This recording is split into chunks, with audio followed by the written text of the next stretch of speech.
Sir Syed Ahmed Khan. Biography. He was born in October 1817 at Delhi. His family has a long history of serving the Mughal Empire. He was very intrigued by the Muslim culture and history. In 1838, after the death of his father, responsibilities fell on his shoulders and he accepted a job in court as Sarishtedar. He is considered as the greatest statesman, reformer, a thinker and Muslim writer of the 19th century. Beliefs. Sir Syed Ahmed believed that Muslims shouldn't be reluctant to accept the good things that the British brought with them. He also wanted the relations between the British and Muslims to improve by respecting Muslims' culture and religion.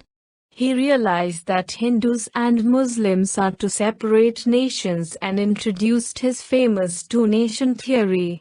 He believed that Muslims will be left behind if they do not start contributing and working with the British like the Hindus. He feared that, if this happens, then Hindus will also dominate the Muslims. Contributions of Sir Syed Ahmed. Educational services. Sir Syed's role in education at that time is the highlight of his services. He has a keen sense that Muslims cannot progress without accepting Western education. In 1859, he established a Persian school at Moradabad. In 1863, he established a scientific society in Ghazipur for the translation of scientific work written in English to languages that the Muslims can understand, including Arabic, Urdu, and Persian. Translating the books helped Muslims better understand the British. It allowed Muslims to see them as more than invaders and learn from their advanced and modern knowledge. In 1877, he established Mohammedan Anglo-Oriental College that was based on the English public school system and offered Western education along with Islamic. Anglo-Oriental College helped Muslims get better knowledge and allowed them to bag better government jobs after graduation, improving the British-Muslim relationship. Political services. Sir Syed Ahmed also considered the involvement of Muslims in politics very important. However, he advised Muslims to not get involved in politics until they acquire modern education and understand English. He also wanted to form a better relationship between Muslims and Hindus, but he soon realized both couldn't live together.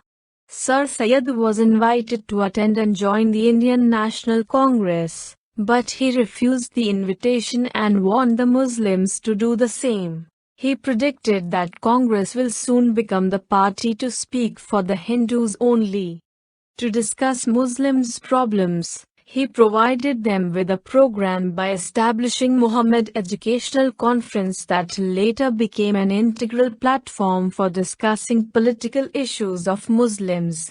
Later a full-fledged Muslim party, the All India Muslim League, started from the platform Muhammad Educational Conference after the death of Sir Syed. Sir Syed Ahmed believed that there should be reserved seats for Muslims. Religious services. Sir Syed started writing commentary on the Holy Bible, a pamphlet that discussed the similarities between Christianity and Islam.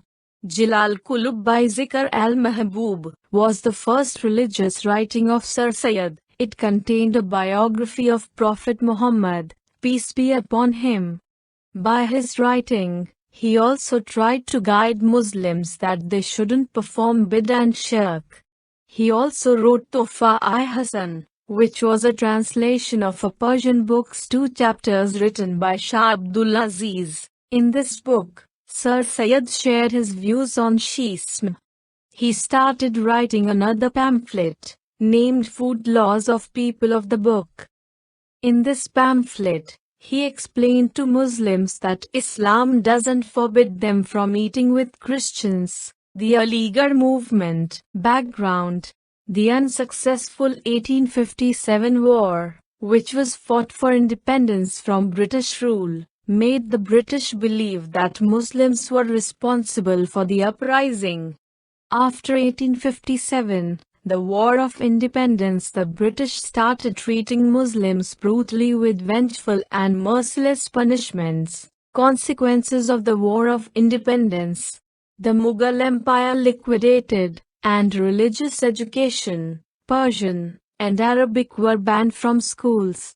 English became the official language and medium of instructions in institutions. The brutality of the British and the new school system made Muslims furious. They started despising everything Western and modern, as a result missing the opportunities to. Goals of the Aligarh Movement. At that time, Sir Syed Ahmed realized that the acceptance of modern knowledge is the only thing that can prevent Muslims from further worsening their situations. Therefore, modern education and changing the mind of Indian Muslims became the central point of his movement. With an idea to bring social reforms and education reforms, he launched the Aligarh Movement with the following goals: to build a relationship of understanding between Muslims and the British, to persuade Muslims to learn English, to motivate Muslims to get scientific knowledge, to produce educated Muslims that can work side by side with the British, to persuade Muslims to refrain from agitating politics. The outcome: Sir Syed's Aligarh Movement became a success. He did receive criticism by some Muslims due to his modern opinions, but some people shared his view, including Nawab Mohsinul Mulk and Chirag Ali. Some English professors also helped him with their services in setting up the Aligarh College, including Arnold, Bache, and Raleigh. Urdu-Hindi controversy. Urdu was the language used in northwestern India during the Muslim rule. It was declared the official language, and all record-keeping was also done. In 1867, Hindus in Banaras demanded the replacement of Urdu with Hindi. The Hindus also wanted to replace the Persian script with the Devanagari. The main reason for Hindus' hatred towards the Urdu language is, it follows Persian script that is like Arabic, the language of the Holy Quran.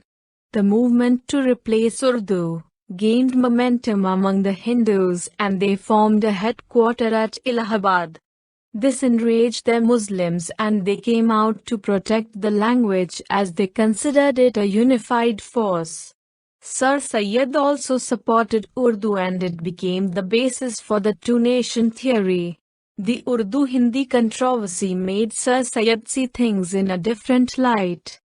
Before it, Sir Syed believed in Hindu-Muslim harmony, two-nation theory. Background. In the starting years, Sir Syed wanted Muslims to have good relations with Hindus too. However, the Hindus' intention seemed otherwise. In 1884, British men started to vote, and by 1888 women were also allowed to cast their vote. He realized that democracy is coming to Britain, and it will soon reach to India too, because some local councils were elected there. Hindus are in majority, and in case if the British ever leave India, then every election will be won by them. He believed that to solve this problem, the British must treat Hindus and Muslims separately. For his idea to be considered, he also explained why Muslims and Hindus are two different nations. Religious differences. Hinduism supports the concept of multiple gods, while Islam is based on Tawheed. For example, the oneness of Allah. Cultural differences. Muslims bury their dead bodies while Hindus burn their bodies. Hindus consider cow a sacred animal while Muslims slaughter and eat it. Language differences. The Hindi-Urdu controversies prove that Muslims and Hindus cannot work and live side by side. Sir Syed Ahmed Khan died on March 27, 1898. Notesreel.com